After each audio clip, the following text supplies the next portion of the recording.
Hello, procrastinators! This week, I've been incredibly sick, so I was hoping for a quiet, calm week with very few announcements, very little to talk about, and DC and Gamescom both told me to go fuck myself. So here we are, thanks guys! Let's do DC movies first, mostly because Matt loves DC and will be all up in the comments if I didn't mention them. First up was The Batman, not to be confused with any old Batman, where that one guy who looked like he wanted to kill himself all the way through the Twilight movies beats the ever-living shit out of a goon, and the Riddler gaffer tapes up a dude's face like he's about to ship it internationally. It's going for the noir detective vibe. It looks pretty good. I like the bit where the man punched the other man a bunch. Good punching there. Next up was the Suicide Squad, not to be confused with any old Suicide Squad, where that one girl who got her unmentionables out in The Wolf of Wall Street teams up with Doctor Who, Malcolm Reynolds and John Cena as they get about 2.5 seconds of screen time each. It seems to be less a film and more a Royal Rumble, but smart money as always is on Cena. And then we had the Zack Snyder, not to be confused with any old Zack Snyder, who is very excited to show us his fan edit of Justice League, ballooning the original cut from 2 to 4 hours. I kind of just assume that it's all slow motion, but hey, I'll give him the benefit of the doubt. This is the guy that brought us Sucker Punch after all. Anyway, there are other films like The Rock Punches Men, Chuck 2, and a Cat spin-off starring Wonder Woman, but fuck all that, let's talk video games. First up was Gotham Knights, a game where Batman was dead to begin with.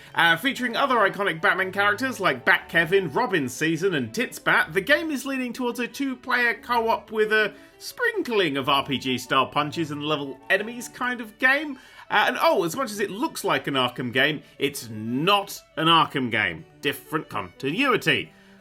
Although, also revealed was the goofy CG trailer for Suicide Squad Kill the Justice League, which is a continuation of the Arkham universe. The game is about 1 billion years away at this point, but the trailer was pretty fun. Let's just hope it's not a games as a service thing, because I played the Avengers beta this past week, and fucking hell, I've accidentally stepped in a dog shite that left a better impression on me than that beta. It's got all the personality and fun of a particularly beige wall with a combat system where Black Widow and Hulk's punches do basically the same amount of damage. Also, it was broken as fuck. What and I unable to join each other's games for over 3 hours before we gave up, uninstalled it, and vowed to fucking forget the experience to keep our friendship intact.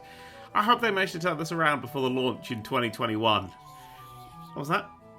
It's out when? Next week? Fuck it then. Actually, a slight additional bit of news. Today they revealed that they're going to have a battle pass for each and every single character. $10 battle pass for each and every single character, apart from like the base ones you start with. So when they add more characters, they're adding in more battle. Brilliant! Thanks! It's a piece of shit, avoid it. Right, DC and now Marvel done. Let's rush through Gamescom's announcements and ignore the bit where they use Doc to advertise the genuinely good Surgeon Simulator 2, because that was just weird. First thing that caught my eye was Bridge Constructor The Walking Dead, the only trailer I've ever seen where you can audibly hear a barrel being scraped in the background. In Bridge Constructor The Walking Dead, you, I assume, build bridges for a small handful of survivors. You know, just like the show never did. Look, let's be real. Building bridges isn't interesting. That's why we make engineers do it. Also, this is a franchise that bored me to tears when it teamed up with Portal. Fucking Portal. Maybe it'll be an amazing combination and redefine a genre that nobody really cares about. Or, more likely, it's just going to be a bit weird, innit? Like a banana and crisp sandwich. And we all know who liked them. I rest my case. Teardown was my next pick of the show, a game we all recognise from Twitter GIFs. It's a destroy anything kind of game where you're planning an overly elaborate heist, something I've been doing a lot of recently. And sure, you can scale the building carefully and cut a hole in the ceiling to drop down. You do you. But me, I'll be ploughing cars into each and everything that isn't other cars, leaving more holes in walls than a Junji Ito short story. Also, you can build bridges out of planks. I don't need to dedicate an entire game to it. That bridge game has really fucked me off for some reason. I don't know why. Lego Star Wars The Skywalker Saga is up next, and it looks rad.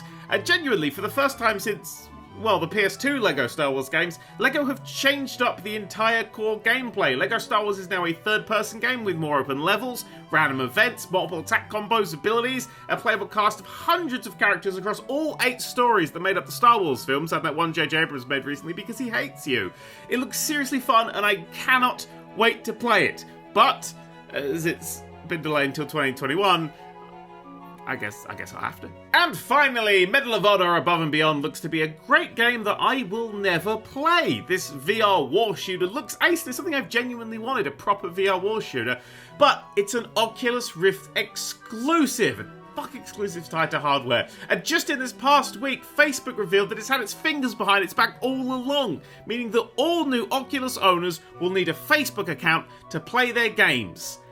You know, the thing they promised to never ever do. Anyway, if you already have an Oculus, don't worry. This is for new owners only. For about 2 years, after which your Oculus account will be gone and you'll need a Facebook account to continue to use your expensive face screens.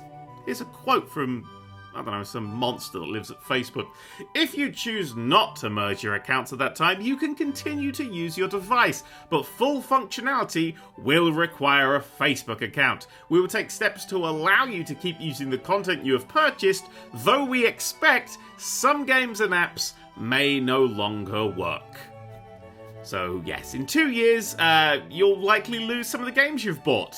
Oculus users, you just got zucked. Right, let's end all this on a better note. Scott Cawthon, the guy that makes the supremely popular Five Nights at Freddy's games, has announced a new initiative. Taking a page out of Nintendo's book, reading it, scrunching it up and doing the exact opposite, Scott is going to fund the developers of popular Five Nights fan games. He's staying out of the development process, opting to let the fans make exactly what they want, but will step in to help them, get them onto consoles, mobile, and even get their own merch. That's fucking quality move right there. I salute you, Scott Cawthon. But of course I will never play your games because I am an abject coward. Anyway, enough of this. I wrote the script on my phone and now my hands are tired. No planned live streams this week as I'm still down with the sickness, as the kids say, but I'll probably be around for a few random points during the week. I don't know. I'm stuck on the Nameless King in Dark Souls 3, and look, I want people to back me up at some point when I start screaming, that was bullshit, for the 200th time. Anyway, that got away from me. Bye!